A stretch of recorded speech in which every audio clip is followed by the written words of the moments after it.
All right, good morning, Chair Postman, members Garrett and Vollendroff, staff and guests. The lobbies are open and the recording's begun. Thank you, Justin. Good morning, everybody. We'll convene the Liquor and Cannabis Board caucus meeting for Tuesday, March 14th, 2023. First up is our regular now top of the hour report from Mark Webster, our legislative director. Good morning, Mark.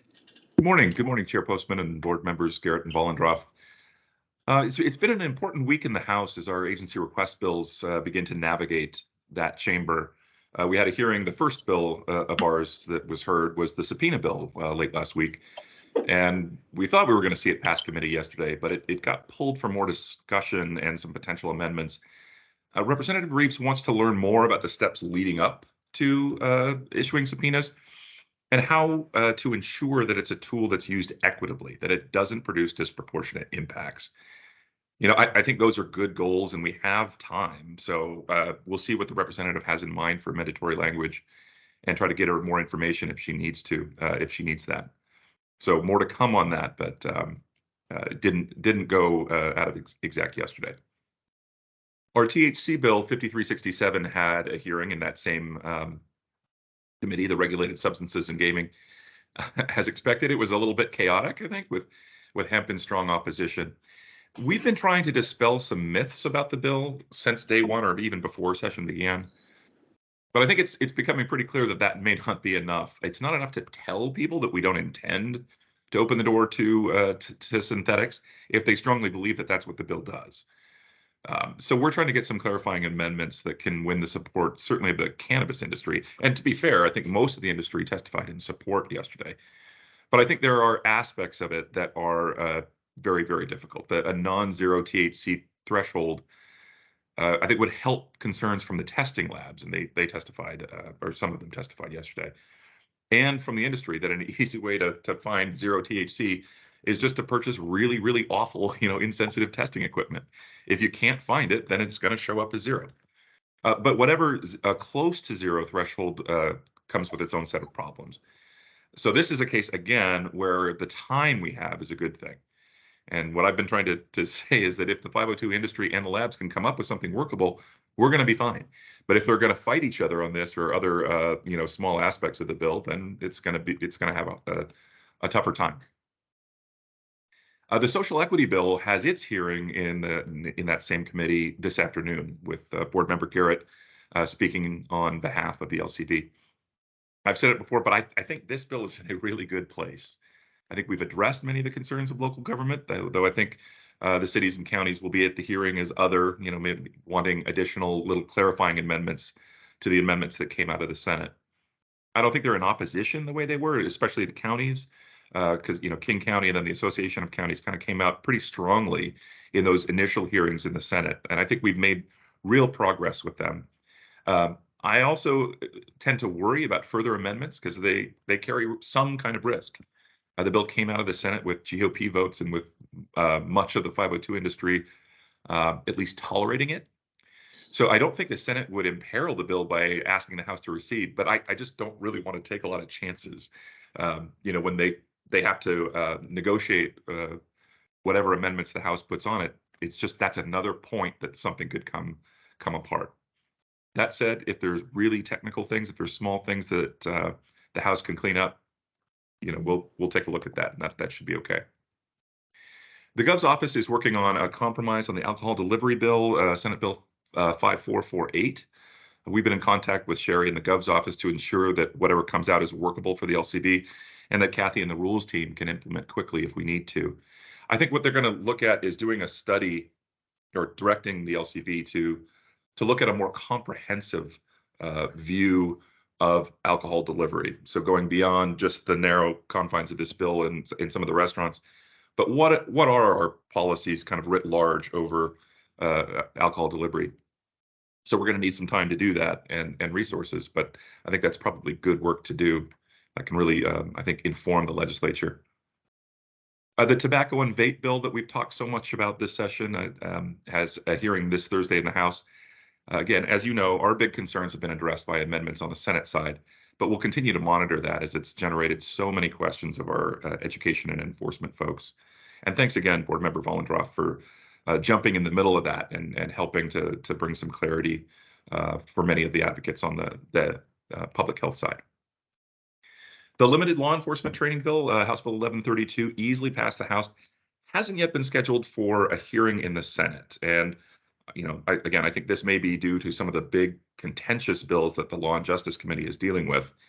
But if we need to, we'll see if we can kind of help shake it loose if we need to. It may just be they want to get some of the big stuff out of the way first, which makes some sense.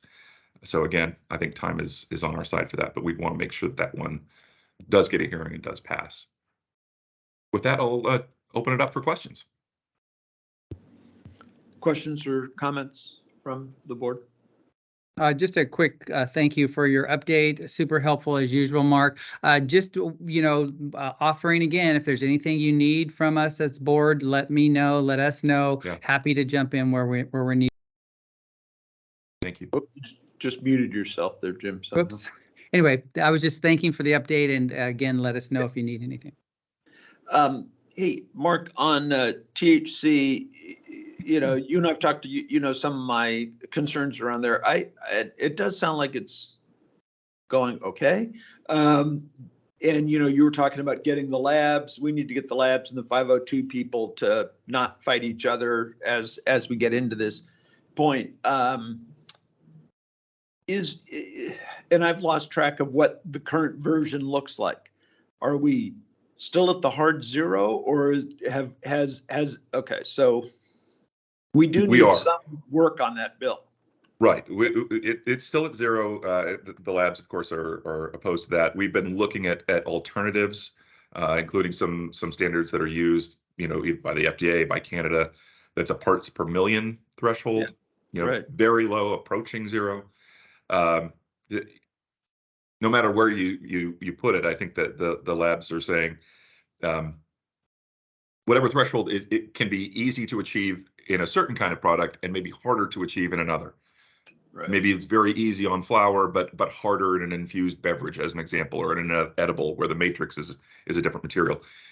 So again, do we need to find the sweet spot now? I keep thinking it would just be easy to direct the board to investigate this or to write some rules around it where we have a lot more time.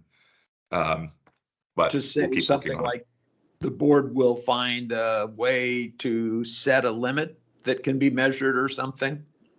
Yeah. Right. Yeah. I mean, I think that would be fine. Again, I think kind of as I alluded to, I think many of the industry are maybe not as comfortable with that. They want to see what it is in bill language, in RCW. Yeah. I think we've been I was going to say clear, although we've moved a little as the session's gone on. I think rightfully been open to compromise and listening to people.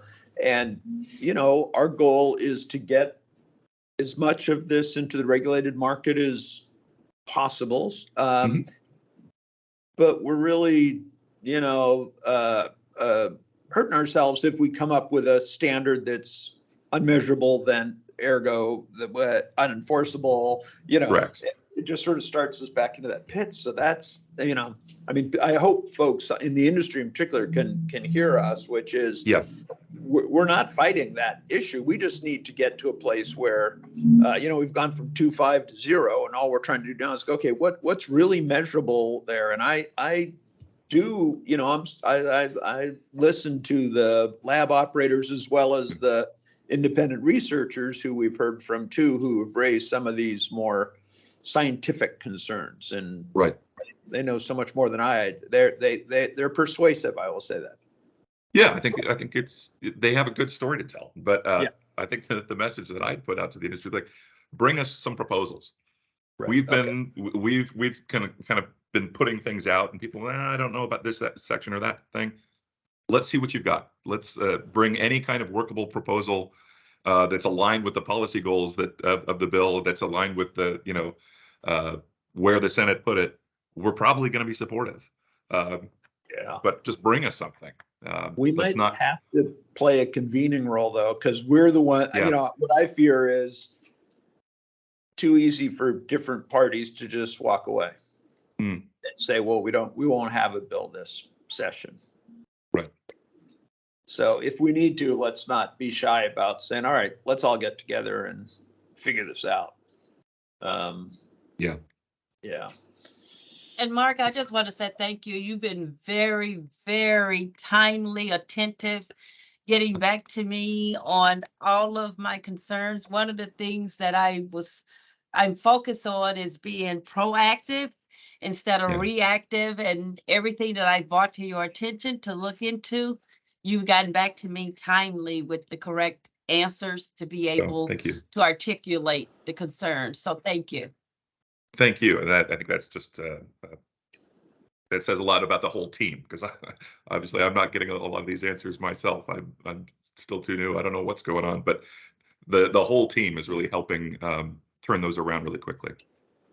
Jim? Yeah. Hey, Mark, going back to the tobacco and vape bill, Yep. I had a quick question. In reviewing that, I recall that the fines were proposed to increase in that particular right. bill. Is that still the case? Yes. Just verifying and checking that. Okay, thank you. Yes. Okay. Nothing else? Okay, thanks, Mark. Appreciate it. Keep up the great work. And as Jim said, Thank you. let us know what we can do to help. Thanks. Okay. Next, we're going to go to board meeting prep and rules update, led by Dr. Hoffman, our policy and rules manager. Good morning, Chair Postman, board Good. members Garrett and Vollendroff. I'm going to invite Daniel to come on camera here. We have two presentations for you tomorrow. The first is a request to approve a CR 101. Daniel's going to talk about that right now. And then I'll follow up with a brief description of the withdrawal of the CR 101 for the canopy rules. So go ahead, Daniel. Thanks. Thank you, Dr. Hoffman. Good morning, Chair Postman, members Garrett and Vollendroff, and members of the public. I'm here this morning to review the CR 101 on Mass 13 permits that I will be presenting during tomorrow's board meeting. I'll go into much more detail tomorrow, but this project is in response to a petition that the board voted to accept during its January 4th meeting. And the petition essentially asked to make a COVID allowance permanent. The COVID allowance allowed or permitted Mass 13 permit holders to pour glasses of beer and wine away from the table, and this was done to encourage social distancing. Current rules allow Mass 13 permit holders to pour beer and wine at the table, and I'm happy to answer any questions that you may have. It's funny you would just say that about it was done as social distance. Somehow I missed that from the beginning. I thought this was just a way to try to get more staff who could do these jobs because of problems in the labor force, as opposed to what we were trying to, it wasn't, I didn't think of it as a public health thing, but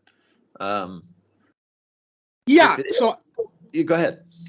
Oh, no, I'm sorry, I cut you off.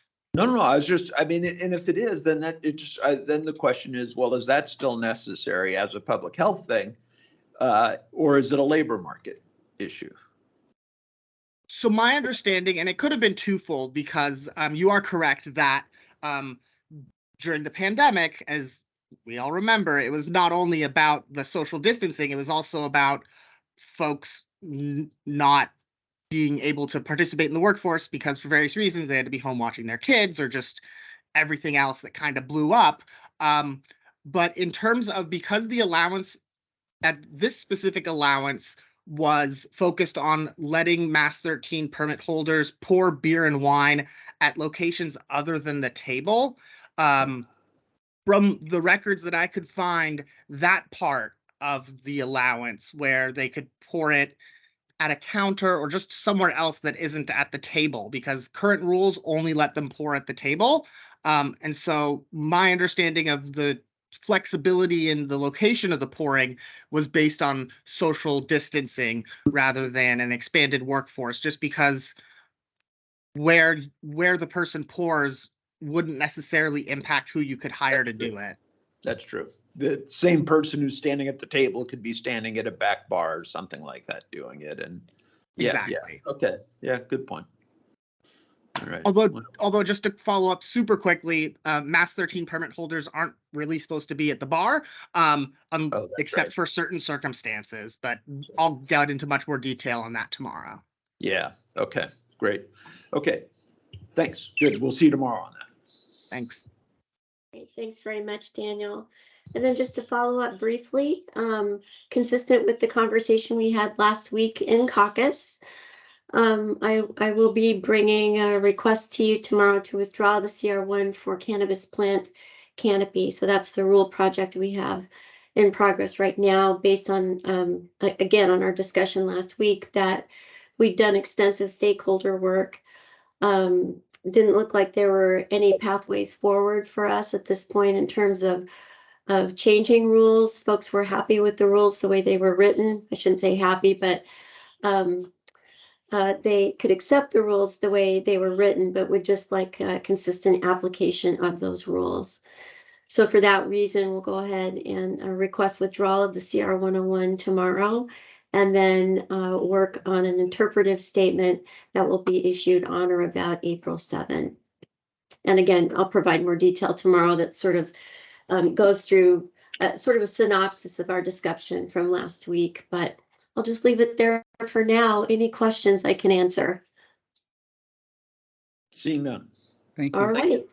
See you Thanks tomorrow. so much. Thanks. Kathy. Bye. And that brings us to board member and executive assistant reports. Dustin, anything? Not today, Chair. Thank you. Thanks. Jim Morelli, Nothing. anything to say? No? Okay. The one thing I forgot to ask Mark was whether he'd heard anything about whether we get confirmation votes scheduled. That's a I good haven't question. heard anything, so we'll have to follow up. Oh, he's still on. Mark, have you heard anything about that?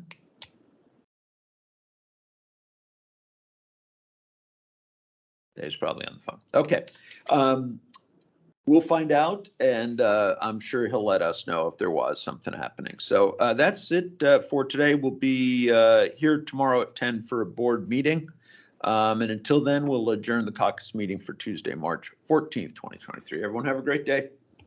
All right, thank you. Bye.